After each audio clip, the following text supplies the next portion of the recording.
Alrighty, guys, it is 3:30. It is Tuesday, December 9th. I guess we ended up at a holding day waiting for the Fed announcement to come out tomorrow. So that's kind of what we're waiting for. Right now, we're looking at ES in a pretty tight range. NASDAQ had a little bit more range to it, a little bit of weakness in the morning, but ended up pretty much kind of where we started. So also range bound, not much else to say about it going into the overnight.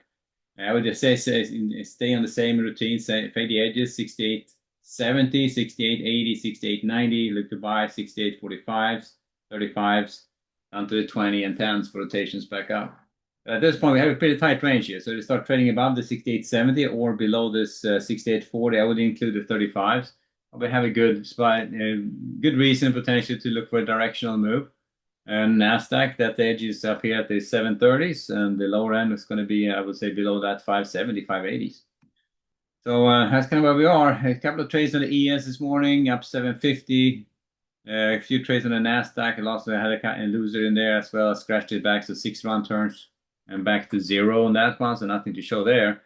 So pretty much just a dud here going into today to March. So basically paying for commissions right now. I did have a couple of bond trades. I showed you those earlier. I will show them again. Oops. Bond trades and bond market. This is a beautiful setup this morning. I was a little bit too aggressive. I got in here early on, and you can see the first trade I had was against this area here. So there was a short against that 18 level. I was expecting hoping for a little pullback there. This did not happen. They just kind of ran me over and ran it all the way up here to 23, which was that single print I talked about earlier on. And that single print from it's up here in the you look at it, the F4. So this single print up there, this D single print at the 23s, that's where they stall.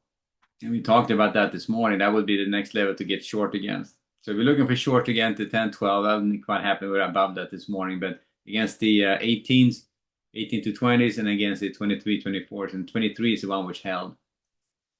So I tried another short at the 23. So I had a 4 tick loser to start with, and I tried another one at the when it started mellowing out there at 23s.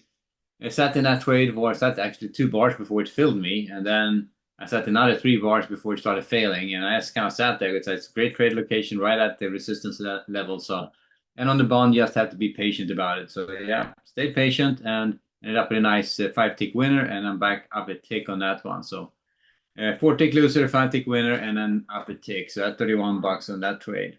And they, I mean, you can see here if I can't take credit for that trade. Over that was the news this morning, and I would not sit through news on the bond trade, and unless I get stuck and I can't do anything. But you don't want. I mean, this time would have been a great trade, but normally you just get shaken out and you just doesn't work out well.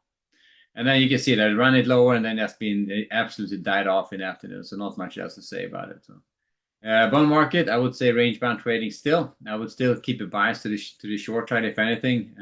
If until they trade above the 23, 24, then we can start looking at it. But I'm thinking that they're going to run it down here to the 114. So I'm staying on the short side on the bonds right now. So I look to sell early strength for rotations backed out again. Back to the ES, and so far, pretty much in a holding pattern. So we'll see how it ends up. I'm waiting. Yesterday we had a nice little rally right after the close. So we'll see if something similar happens. But chances are we're going to be flopping around here going into the close. So I'll be that's watching it. Alrighty, guys. We'll leave it there, and I'll see you back bright and early tomorrow. Now, tomorrow we do have some news, I believe. That would be Wednesday. We have employment cost index at 8:30. We have wholesale inventories at 10. Oil report at 10:30, and then we get the Fed announcement at 2. So a little bit of news tomorrow morning to lean against, but that's about it. All right, guys. We'll see you back in the morning. Have a good evening. Later.